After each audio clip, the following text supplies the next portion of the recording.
नमस्ते, मेरा नाम शुभम है और आप मुझे ब्रेन ऑफ बिहार पे देख रहे हैं। सहारा सीआरसीएस का जो रिफंड पोर्टल है उसी का अपडेट इस वीडियो में हम आप लोग को देंगे। बहुत दिनों से लोग इंतजार कर रहे हैं कि री अप्लाई कब से स्टार्ट होगा।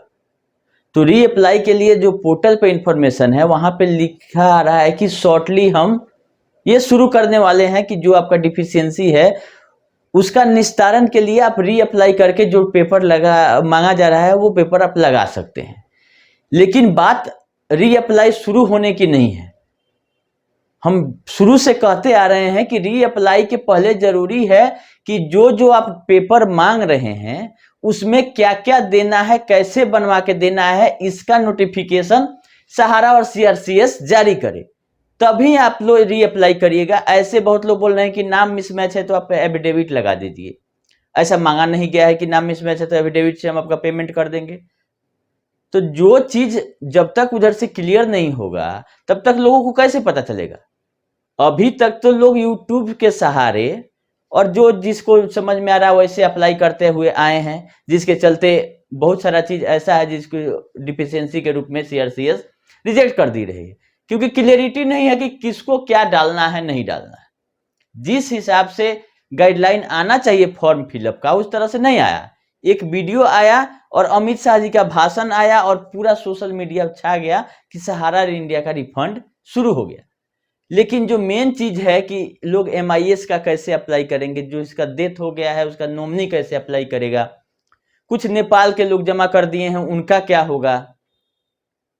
बहुत सारे क्वेश्चन ऐसे हैं जो कि लोग अनुमानित रूप से जो पता है उस हिसाब से हम लोग भी बता रहे हैं यूट्यूब पे, या जो जिसको समझ में आ रहा है लोग अप्लाई करते रहे। मैच्योरिटी जिसका पूरा हुआ नहीं हुआ कब तक का, तो जो साइट पर सिस्टम है उसमें बताया जा रहा है कि 3 सोसाइटियों के केस में जो दिल्ली हाईकोर्ट ने रोक लगाया था उस दिन तक जमा होना चाहिए और ड्यू होना चाहिए। 2 वर्ड है कि 22 मार्च 2022 तक जमा होना चाहिए 3 सोसाइटियों के केस में, और स्टार के केस में है 29 मार्च 2023।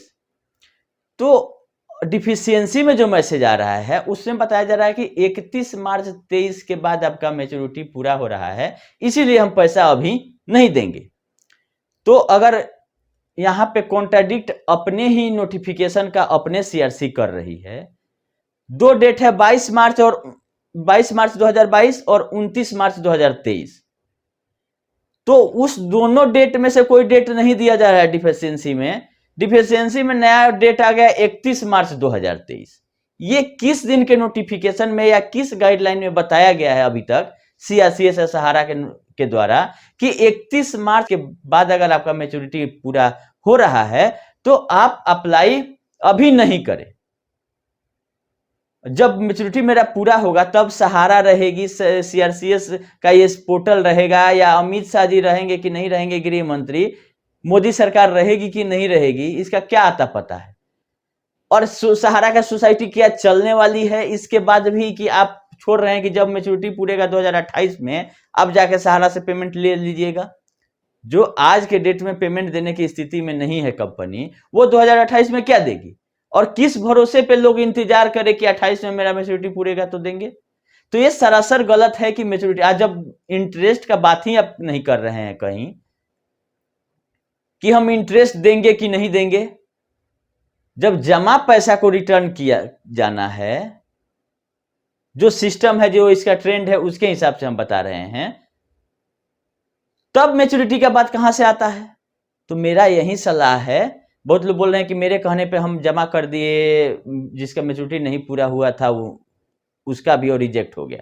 तो ऐसा कीजिए, रिजेक्ट आपका हो गया लेकिन रीअप्लाई आपको करने की जरूरत नहीं है। जब ही मैच्योरिटी पूरा होगा और इस पोर्टल से अगर चलता रह जाएगा तो आपका सब कुछ ओके रहेगा, केवल आपको रीसबमिट कर देना रहेगा, आपका पैसा बर्बाद नहीं हुआ। और दूसरा चीज ये है कि अगर हम कोई चीज बताते हैं तो हम अपने अनुभव और चाहे जो भी साइट पर हमको जो लगता है उस हिसाब से आपको हम सलाह देते हैं। और एक डिस्क्लेमर है मेरे तरफ से कि अगर आपको समझ में आता है कि मेरा बताया हुआ चीज सही है तभी आप करें, टोटली डिपेंडेंट हम पे आप लोग नहीं रहे। अगर बताना मेरा काम है, अगर आपको सही लगे तो अडॉप्ट कीजिए, और नहीं तो अपना, आपके पास भी मेरे बराबर ही दिमाग है। हो सकता है कि किसी मामले में हम कुछ ज्यादा जानते हो, किसी मामले में आप कम जानते हो, लेकिन दिमाग दोनों आदमी के पास एक ही है। तो ये रही बात जो लोग बोल रहे हैं कि आपके कहने पे हमने किया। कल होके अगर मिलना शुरू हो जाएगा तो बोलिएगा तो नहीं कि आपके कहने पे मिला था, आप कुछ 5% आपको हम दे देते हैं अपने जो मिला है उसमें। हमने तो आज तक कोई चार्जेज किसी से नहीं मांगा। वीडियो को शेयर करना है या फेसबुक पे फॉलो करना है, उसके लिए भी बहुत बार रिक्वेस्ट हम किए, तो भी 5000 फॉलोवर नहीं बढ़ रहे हैं, जिसमें आप लोगों का कोई पैसा नहीं लगना है, और ना वो फॉलोवर बढ़ने से हमको पैसा आना है। फॉलोवर बढ़ने और सब्सक्रिप्शन बढ़ने से पैसा नहीं आता है। वीडियो का व्यू अगर बढ़ेगा, चाहे मेरे पास एक भी सब्सक्राइबर नहीं रहे, तो यूट्यूब के तरफ से जो एड चलता है, जो आप लोगों के बीच में आता है, उसके एवज में आपको पैसा भेजा जाता है। इसके अलावा कोई भी अदर इनकम ना हम कोई किसी का स्पॉन्सरशिप करते हैं पैसा के लिए, और ना ही कोई चार्जेज है आपको वीडियो देखने का। पेड न्यूज हम नहीं करते हैं। तो मेरा एक सलाह है कि जो हमको समझ में आता है हम वीडियो में बताते हैं। अगर आपको अच्छा लगे तो आप मानिए, नहीं मानना है तो बहुत सारे चैनल है, बहुत लोग बता रहे हैं, अपना दिमाग आप इस्तेमाल करें। अब आ जाइए सीआरसी वाले पर, कि अगर सुप्रीम कोर्ट में पब्लिक के तरफ से कोई बढ़िया एडवोकेट अगर खड़ा हो जाए, तो जितना डिफिशियंसी और जितना ही ड्रामा कर रही है सीआरसी का ये पोर्टल वाले लोग कर रहे हैं, वो सारा खत्म हो जाएगा। क्योंकि जो जब पैसा जमा करना था, जब सहारा के सोसाइटियों का जांच करना था, तब सीआरसीएस नहीं किया। आज जब पैसा लेने की बारी आई है, तब आज सहारा की तरफ से फॉर्म क्यों भरवाया जा रहा है कि आप मेंबरशिप फॉर्म या चाहे ओपनिंग फॉर्म को स्कैन करके भेजिए। जब जमा हुआ था 17, 18, 18, 19, 19, 20, 4 साल हो गया, क्यों नहीं गया? केवल पैसा से आपको मतलब था, या गया तो उसको कहां फेंक दिए कि मिल नहीं रहा है, कि री भरवाएंगे? तो एक जहां पकड़ने की जरूरत है कि आपको तो सिस्टम यहां रोक देना चाहिए, और सहारा पे को पकड़ना चाहिए आपको कि 4 साल का आपने स्कैन करके क्यों नहीं दिया हमको डाटा। जब स्कैन करके आप नहीं दीजिएगा, पब्लिक अप्लाई करेगा तो सबका रिजेक्ट होगा। तो आप जानबूझ के ये लोगों को परेशान कर रहे हैं कि लोग अप्लाई करें या फिर हम रिजेक्ट करें। तो जिस सिस्टम को सुधारने की जरूरत है वहां नहीं लोग पकड़ रहा है। पब्लिक को मैसेज आ रहा है कि आपका ये कमी है, वो कमी है। कोई आप लोन दे रहे हैं सीआरसीएस वाले, पब्लिक का ही पैसा जो जमा है उसी को पैसा का पैसा देने का बात है, अभी वो भी 10,000। लोन कोई लोग नहीं ले रहा है आपसे कि आप डॉक्यूमेंट चेक कर रहे हैं कि आधार, सिविल तिविल ये सब ठीक है कि नहीं है। पब्लिक का ही पैसा है। थोड़ा बहुत लोग कम पढ़े लिखे थे, जब सहारा में जमा हो रहा था, चाहे वो जमा करता हो चाहे ये हो, तो वो नाम, father's name, address, voter ID card में, आधार में थोड़ा बहुत मिसमैच सबका करता है। हाँ, अगर गलत है, कोई फ्रॉड कर रहा है, तो आप 10% को जांच कर लीजिए कि जिसका नाम गलत है, एड्रेस गलत है, फिजिकली भेज के देखिए कि अगर वो गलत है तो एफआईआर कीजिए। तो वो सब करना नहीं है, खाली वहां कंप्यूटर में बैठ के पब्लिक के पैसा से डिफिशियंसी भेज देना है। तो सुप्रीम कोर्ट का इसको झटका लगेगा अगर बढ़िया एडवोकेट इस सब चीजों को रखते हैं सुप्रीम कोर्ट में, तब पब्लिक के तरफ से। लेकिन दिक्कत ये है कि लड़ाई चल रहा है सीआरसीएस का और सहारा का, सेबी का और सहारा का। पब्लिक के एडवोकेट इसके अगेंस्ट में कहीं जाए तब नहीं, सरकारी ये वकील के बस का बात है ये सब चीज सुप्रीम कोर्ट तक पहुंचा देना। नहीं, उनको तनख्वाह मिलता है, अपना वो काम करते हैं। जैसे अमित शाह गाइड किए कि जाके आप आइए, लगाइए और 5,000 लेके आइए, तो गए, लेके आए। सहारा से भी मुख्य विवाद लिस्ट नहीं हो रहा है, तो क्यों नहीं जा रहे हैं वकील साहब? जब सरकार को जरूरत पड़ेगा उस हिसाब से लिस्ट कराएगी, उस हिसाब से पैसा निकलवाएगी और लोगों को चंदा के रूप में बांटेगी। जैसे कि पीएम किसान सम्मान निधि आता है, उसी हिसाब से सहारा का भी पूरा सिस्टम को हाईजेक सरकार कर ली है। क्योंकि ये तो पैसा उठाया और सातिराना तरीके से चाहा लोगों को ठगना, लेकिन लास्ट में अपने ही जाल में फंस के और अपना तो सब कुछ बर्बाद ही कर लिया, लेकिन सिस्टम को अब सरकार हाईजेक कर ली कि अब हम इसके पैसा से और क्रेडिट हम लेंगे। और मोदी जी और योगी, ये इनका अमित शाह जी का पोर्टल पे फोटो लग गया है, इलेक्शन नजदीक है और इसको भजाया जाएगा धीरे धीरे। इसीलिए टाइम काटा जा रहा है कि जितना नजदीक वोट के हम लोग पेमेंट करेंगे, लोगों को ज्यादा याद रहेगा। क्योंकि लोग तो मान चुके हैं आधा की सहारा का पैसा गया। अगर 50,000, 1 लाख अगर मिल जाता है तो लोगों को लगेगा कि मोदी जी ही दिए। ऐसा नहीं है कि सरकार में कोई गलती नहीं है। सरकार अगर सीआरसीएस का सिस्टम ठीक रहता तो 2017-18 में बिना स्कैन किए, बिना सही केवाईसी के जमा कैसे हो गया? इनकम टैक्स 5 तरह से ऑडिट होता है, ऑडिटर को क्यों नहीं धरा जा रहा है कि ऑडिटर क्यों नहीं रिपोर्ट किया कि हमने ये केवाईसी वेरीफाई नहीं किया, इसका फाइनेंशियल मंगाए हैं हम, कहीं भी निगेटिव रिपोर्टिंग नहीं है, तो ऑडिटर को क्यों नहीं नोटिस भेज रही है सीआरसीएस कि जब ये 4 साल से आप ऑडिट कर रहे हैं तो आपका रिस्पॉन्सिबिलिटी था कि अगर कुछ इसमें गड़बड़ी है तो आप रिपोर्ट करें, क्यों नहीं फाइनेंशियल स्टेटमेंट में आपका दिख रहा है कि सहारा की तरफ से ही गड़बड़ी है। ज्वाइनिंग पॉइंट का जहां तक बात था वो भी कहीं क्लियर नहीं है फाइनेंशियल में सहारियन के कि इसका क्या करना है, लोगों को ऐड करके अप्लाई करना है या नहीं करना है। तो इसीलिए अमाउंट कॉलम को अब सहारा अपने ऊपर ले लिए कि अगर अमाउंट में आपका गड़बड़ी है डालने में, वो पब्लिक से मत पूछिए, वो हम ही बता देंगे। तो जब अमाउंट वाला आप बता देंगे तो सही नाम भी बता दीजिए कि नाम भी यही है, एड्रेस भी यही है, स्कैन करके भी हम ही देंगे। पब्लिक को क्यों जा रहा है? पब्लिक को रीअप्लाई कराने में भी पैसा लगेगा। आप अब अगर एफिडेविट मांगते हैं नाम के लिए, उसमें भी पैसा लगेगा। एक तो मिल नहीं रहा है और फंसा हुआ पैसा निकालने के लिए कोई कितना पैसा लगाएगा। तो क्वेश्चन तो बहुत है सहारा सीआरसीएस रिफंड पोर्टल पे। इसमें सुधार थोड़ा बहुत हुआ है, लेकिन बहुत सुधार की अभी जरूरत है। थोड़ा बहुत ये हुआ है कि वर्डिंग ठीक हो गया है। पहले बोला जाता था कि आप मेंबर ही नहीं है, आपका डाटा ही नहीं है। तो हमने आवाज उठाया कि इस लेटर हेड पे, जो कि भारत सरकार के सीआरसीएस डिपार्टमेंट से लेटर हेड आ रहा है, उसको लेके अगर कोई थाना में केस कर देता है कि हमारा पैसा जमा ही मैनेजर नहीं किया, तो ये गड़बड़ हो सकता है। तो अभी उस वर्डिंग को हटा लिया गया है। नया जो डिफिशियंसी है, इसमें क्लियरली लिखा जा रहा है कि आपका स्कैन करके ओपनिंग फॉर्म या मेंबरशिप फॉर्म सोसाइटी के द्वारा अपलोड नहीं किया गया है, आपका जमा है पैसा। तो यहां तक तो ठीक है, कोई दिक्कत नहीं है। सब लोग जान रहे हैं कि उसका बॉन्ड जेन्युइन है, पैसा जमा हुआ है। सिस्टम के और सहारा के गड़बड़ी से ये सब चीज सामने आ रही थी। लेकिन जब मार्च में ऑर्डर आता है, जुलाई में पोर्टल आता है, 4 महीना बैठ के क्या हो रहा था, क्या सिस्टम देखा जा रहा था कि अगर ये पता था पहले से कि हमको स्कैन किया हुआ फॉर्म चाहिए, तो 4 महीना पहले ही सहारा नोटिस भेज देती कि सबको स्कैन किया हुआ देना होगा। अभी जो बोला जा रहा है कि डाटा नहीं गया, डाटा नहीं गया, तो एक आदमी हमको राम सिंह करके हैं, वो मेल किए हैं और हमको पहले से भी पता है कि डाटा जब सॉफ्ट कॉपी में आ गया, आपका कंप्यूटराइज सिस्टम है, तो डेली क्लोजिंग होता है किसी भी बैंक चाहे किसी फाइनेंशियल में।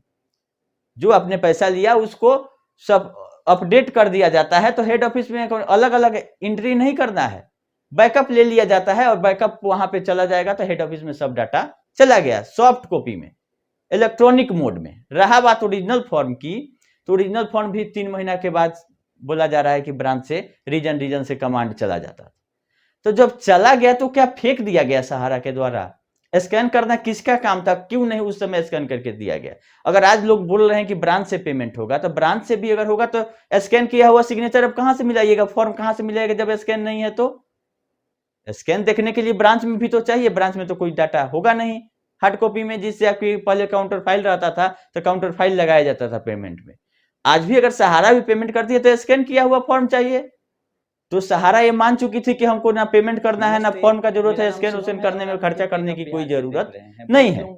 लोगों का पैसा आ गया, बात खत्म। कहाँ चले गए हैं, कोई अपडेट नहीं आ रहा है। तो सहारा ने जैसे मूर्ख बनाया है लोगों को, एजेंटों को, और उसके जो स्टाफ हैं, जो स्टाफ के हैं, जो ऊपरी क्रम के जो अधिकारी हैं, उनको भी हम बोल रहे हैं कि सहारा में वैकेंसी के लिए ऐसा नहीं है कोई क्वालिफिकेशन चाहिए था आपको कि आपको आरएम बनना है तो आपको चार्टर्ड अकाउंटेंट होना चाहिए, आपको कॉस्ट अकाउंटेंट होना चाहिए। यहाँ पे जो ज्यादा फंड लाएगा उसको उतना ज्यादा ऊपर का पद दिया जाता रहा। बस और कोई टैलेंट आप में नहीं होना चाहिए, आप में पब्लिक से पैसा उठा के लाने का टैलेंट रहना चाहिए। आपको पोस्ट अच्छा मिल जाएगा, ब्रांच मैनेजर बन जाइएगा, आप रीजन में चले जाइएगा, आप आरएम बन जाइए, कुछ भी बन जाइएगा। ऐसा नहीं है कि आपका पब्लिक में एडवर्टीजमेंट निकाल के ऐसा किया जाता। तो यही सिस्टम ही था, लोग बन गए बिजनेस के बल पर, बन गए तो उनमें क्वालिटी कहां से आएगा? वो तो खाली पैसा लाना जानते हैं। वो पैसा ला के सहारा क्या करती है ये पूछने का ताकत उनको नहीं है। जिस दिन पूछेंगे उस दिन वो कुर्सी छीन लिया जाएगा उनके द्वारा। तो क्यों पूछेंगे? उनको अपना कमीशन और पैसा से मतलब था। आज ज्ञानदान पे कुछ लोग बैठ के लोगों को अभी भी भ्रमित करते हैं कि ये हुआ वो हुआ, पेमेंट का बात वो नहीं करेंगे। मेरा एक सवाल है कि सब जो भी बिजनेसमैन रहते हैं उनके बाबूजी करते हैं, बाबूजी के बाद उनका खानदान का जो अगला वारिस रहता है वो मालिक बनता है। सहारा के सिस्टम में ऐसा क्यों नहीं है कि सुब्रत राय का बेटा या ओपी श्रीवास्तव का बेटा आए, कंपनी का डायरेक्टर बने, कंपनी को संभाले, तो वो लोग अपने आदमी को वहां से साइड कर दिए कि सहारा से दूर दूर तक संबंध मत रखिए, क्योंकि ये आग है, छुएगा तो जल जाएगा। और इन लोगों को बोले हैं कि आप लोग जुड़े रहिए। तो सोचने वाली बात है कि क्यों नहीं रखा। इतने बड़े साम्राज्य में ऊपरी जो ऊपर मैनेजमेंट जो के लोग बैठे हुए हैं, उनके खानदान के लोग क्यों नहीं जुड़ रहे हैं? क्यों छोड़ दिए हैं पब्लिक के लिए, एजेंटों के लिए कि कंपनी एजेंटों की है? तो कहने के लिए तो बहुत कुछ है, लेकिन ज्यादा कहना ठीक नहीं है। लोगों को पैसा से मतलब है, पैसा जिस हिसाब से मिले, अब ये सरकार के हाथ में, सरकार चाहेगी तभी मिलेगा। तो 4-5 डिफिशियंसी जो जेन्युइन है लोगों को अभी आ रहा है। एक तो नाम मिसमैच का, तो उसका रीजन बताए कि क्या चाहिए आपको। अगर नाम मिसमैच कर रहा है तो आपको उस नाम से कोई अगर आईडी प्रूफ चाहिए तो भी बताइए, एफिडेविट चाहिए वो भी बताइए। बहुत लोगों का आ रहा है इनकम टैक्स, तो इनकम टैक्स का डिफिशियंसी हटना चाहिए, क्योंकि 90% लोगों के पास इनकम टैक्स का डिटेल नहीं होगा। अगर नहीं होगा तब आप क्या कीजिएगा, ये भी आप क्लियर कीजिए। आईटीआर और बैंक स्टेटमेंट मेरे पास नहीं है तो क्या कीजिएगा? मान लीजिए कि 90% लोगों के पास नहीं है। मल्टीपल मेंबरशिप का लोगों को आ रहा है कि आपको एक से ज्यादा मेंबरशिप अलॉट कर दिया गया है, तो उसमें जमाकर्ता कुछ नहीं कर सकता है, वो करेगी सोसाइटी। तो सोसाइटियों को ये चीज बताया जाए कि इसका निष्पादन वो कैसे करे। और सबसे पहले वाले मेंबरशिप का पैसा आपको दिया जाएगा इस पहले लॉट में। यही बोला जा रहा है कि 4 मेंबरशिप है आपके पास और 3 का आपका क्लेम सही है, सब कुछ सही है, उसके बाद भी आ रहा है मैसेज कि मल्टीपल मेंबरशिप होने के कारण ये क्लेम आपको अभी नहीं दिया जा रहा है। और पहला वाला क्लेम जो है उसमें कुछ डिफिशियंसी है, नाम डिफर है या जो भी है कारण है, आईटीआर है, चाहे कुछ जो भी मांगा जा रहा है, तो आपको तो 1 रुपया भी नहीं आ रहा है, क्योंकि आपको दिया जाने वाला है पहला मेंबरशिप का पैसा और उसमें कुछ अलग डिफिशियंसी है। और लास्ट वाला जो बाद में मेंबरशिप आप लिए हैं उसका बोला जा रहा है कि पहला का मिलेगा तब हम इसका निष्पादन करेंगे। तो उस डिफिशियंसी को आप लोग अभी कुछ नहीं करें या उसके लिए नहीं घबराएं। 90% लोगों का मल्टीपल मेंबरशिप है और निष्पादन किया जाना है केवल पहले वाले मेंबरशिप का। यह चीज इसमें बताया जा रहा है। तो आपको इसमें कुछ करने की जरूरत नहीं है, इसका रास्ता सीआरसीएस सहारा के द्वारा ही निकाला जाएगा। तब ये आपका क्लेम मान लीजिए कि आपका अप्रूव है, जिन लोगों का आया है कि मल्टीपल मेंबरशिप है। तो पोर्टल पे ऐसे कुछ बदलाव हुए हैं, वर्डिंग को ठीक किया गया है, अच्छी बात है, लेकिन बहुत कुछ ठीक करने की और जरूरत है। ऐसे बिना सोचे समझे लोगों को मैसेज दे देना, डिफिशियंसी दे देना, कुछ और पेपर मांग लेना, एक लोग परेशान है और नए नए मैसेज को देख के और उनका खून खौल रहा है। तो ऐसा सीआरसीएस वाले उम्मीद है कि नहीं करेंगे और जल्द से जल्द रीअप्लाई लाएं और रीअप्लाई के साथ साथ आप नोटिफिकेशन लाएं कि ये 5 अगर हम डिफिशियंसी मांग रहे हैं, कमी दूर करने के लिए बोल रहे हैं, तो उसके जगह पे आप ये पेपर लगा के तब अप्लाई कराएं, क्योंकि अप्लाई करने में टाइम, पैसा और समय का तो छोड़ दीजिए। आप जो बोले थे कि 30 दिन में हम अप्लाई करने का दे दिए, वो डेट हटा दिए। अब कुछ दिन में 45 दिन वाला क्लॉज भी हटने वाला होगा, ये भी आप लोग जान लीजिए आज ही। क्योंकि जो समझ रही थी सहारा सीआरसीएस की ये छोटा मोटा काम है और थ्योरी जो बना हुआ था उससे टोटली अलग जा रहा है प्रैक्टिकल। अब प्रैक्टिकल के हिसाब से वहां पे बनाना होगा सब कुछ कि क्या क्या दिक्कतें आ रही हैं और उसका समाधान कैसे होगा, तब जाके कहीं ना कहीं उम्मीद है कि लोगों को पैसा मिल पाएगा।